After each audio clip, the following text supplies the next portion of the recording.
বাংলাদেশের ৬০ লক্ষ দোকান, রিটেল, শপিং এবং চেইন শপের শ্রমিক কর্মচারীদের ঈদ বোনাস প্রদানের জন্য দাবি জানাচ্ছি। বোনাস এবং ওভারটাইম ভাতার দাবিতে আজকের এই সংবাদ সম্মেলন।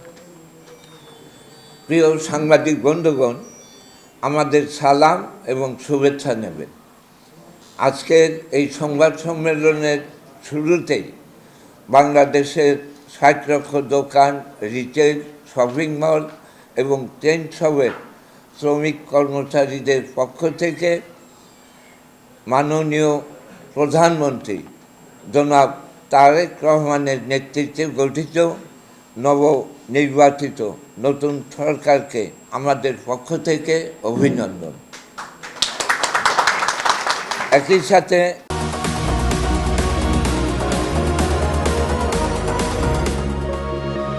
প্রিয় সাংবাদিক বন্ধুরা, আপনাদেরকেও আমরা পবিত্র মাহে রমজানের শুভেচ্ছা জানাচ্ছি।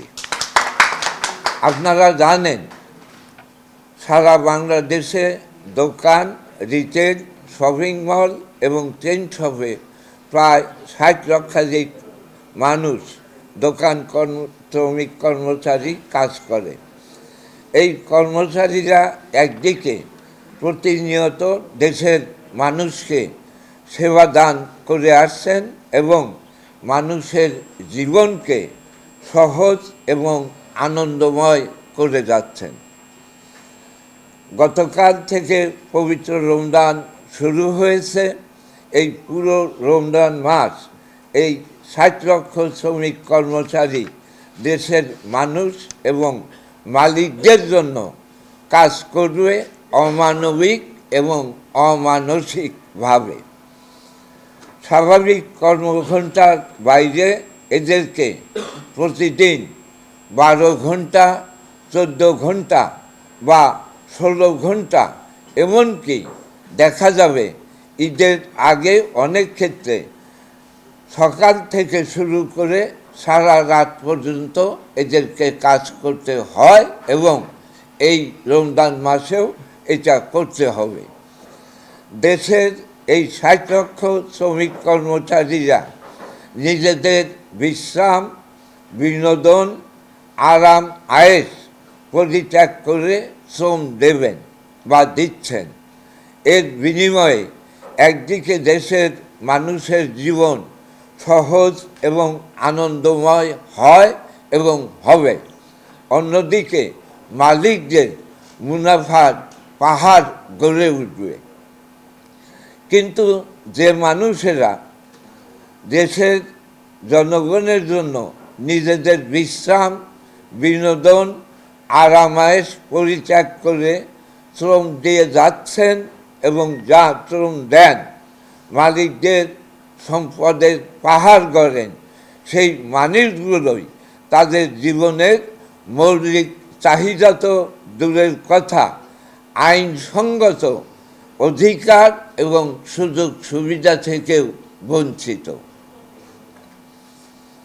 আইনগতভাবে অধিকার থাকলেও দেশের অধিকাংশ দোকান, রিটেল, শপিং মল এবং চেইন শপের শ্রমিক কর্মচারীরা আইন অনুযায়ী ন্যায্য ঈদ বোনাস তাদেরকে দেওয়া হয় না, তারা বঞ্চিত।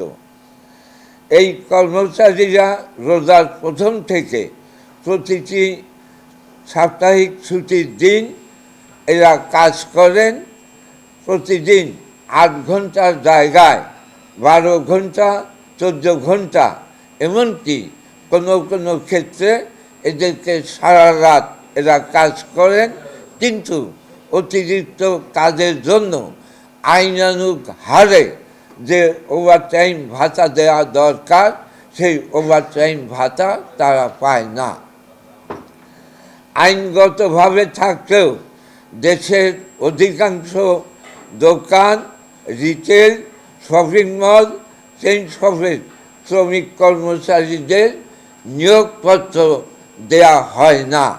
কিন্তু আপনারা জানেন, বাংলাদেশের প্রচলিত আইন প্রত্যেকটি শ্রমিক কর্মচারীকে একটা নিয়োগপত্র দিতে হবে, এটা কিন্তু সরকারের আইন। দোকান কর্মচারীদের কর্তৃপক্ষের স্বাক্ষরযুক্ত কোনো পরিচয়পত্র নাই, যেটা আইন অনুসারে তাদের থাকার কথা। আর এই পরিচয়পত্র না থাকার কারণে যখন রাত 10টা-12টায় এরা যখন কাজ শেষে বাসায় ফেরে, সাংবাদিক বন্ধুরা আপনারা জানেন, পুলিশ অহেতুক তাদেরকে নানাভাবে হয়রানি করে। আইনগতভাবে দোকান এবং রিটেল শপ এই সেক্টরের শ্রমিকদের জন্য সাপ্তাহিক ছুটি 1.5 দিন, কিন্তু অধিকাংশ ক্ষেত্রে 1.5 দিন তো দূরের কথা, এদেরকে 1 দিনও ছুটি দেওয়া হয় না। দেশের 60 লক্ষ দোকান কর্মচারী এবং এই সেক্টরে শ্রমিকদের জন্য আজ পর্যন্ত আলাদা কোনো মজুরি বোর্ড গঠন করে তাদের কোনো নির্ধারিত মজুরি নির্ধারণ করা হয় নাই। 7 কর্মদিবসের মধ্যে দেশের প্রচলিত আইনের বিধান থাকলেও দোকান বা রিটেল শপিং মল শ্রমিক কর্মচারীদের ক্ষেত্রে এটা মানা হয় না। কোনো কোনো ক্ষেত্রে 10 তারিখ, 15 তারিখ, 20 তারিখ, এমনকি মাস শেষ হওয়ার পরও তাদের বেতন দিতে, আগের মাসের বেতন দিতে অনেক ক্ষেত্রে মালিকরা তার বাহানা করেন। প্রিয় সাংবাদিক বন্ধুগণ, আগামী 20শে মার্চ পবিত্র ঈদ।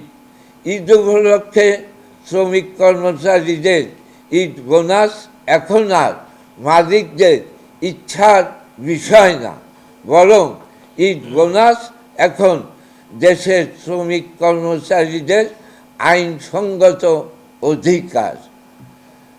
দেশের মাননীয় রাষ্ট্রপতি, মাননীয় প্রধানমন্ত্রী থেকে শুরু করে সকল শ্রমজীবী মানুষ, সেটা পাবলিক বা প্রাইভেট সেক্টর, দুটার জন্যই বছরে 2টি ঈদে ঈদ বোনাস পেয়ে থাকেন। কিন্তু ব্যত্যয় ঘটে কেবলমাত্র দেশের 60 লক্ষ দোকান, রিটেল, শপিং মল এবং চেইন শপ শ্রমিক কর্মচারীদের ক্ষেত্রে। অর্থাৎ এদেরকে যে হারে যেভাবে ঈদ বোনাস দেওয়ার আইন, সেটা মানা হয় না। প্রিয় সাংবাদিক বন্ধুগণ, ঈদ বোনাস, সাপ্তাহিক ছুটি, নির্ধারিত কর্মঘণ্টা, ওভারটাইম ভাতা, এসব মৌলিক অধিকার কাগজে কলমে থাকলেও দেশের দোকান, retail, shopping mall, chain shop শ্রমিক কর্মচারীদের ক্ষেত্রে এটা উপেক্ষিত। আমরা এবছর ঈদের আগেই বাংলাদেশের 60 লক্ষ দোকান, রিটেল, শপিং এবং চেইন শপের শ্রমিক কর্মচারীদের ঈদ বোনাস প্রদানের জন্য দাবি জানাচ্ছি। এরা দেশের অর্থনীতির একটি গুরুত্বপূর্ণ অংশ। খুচরা এবং রিটেল খাত সচল রাখতে তাদের অবদান অপরিসীম।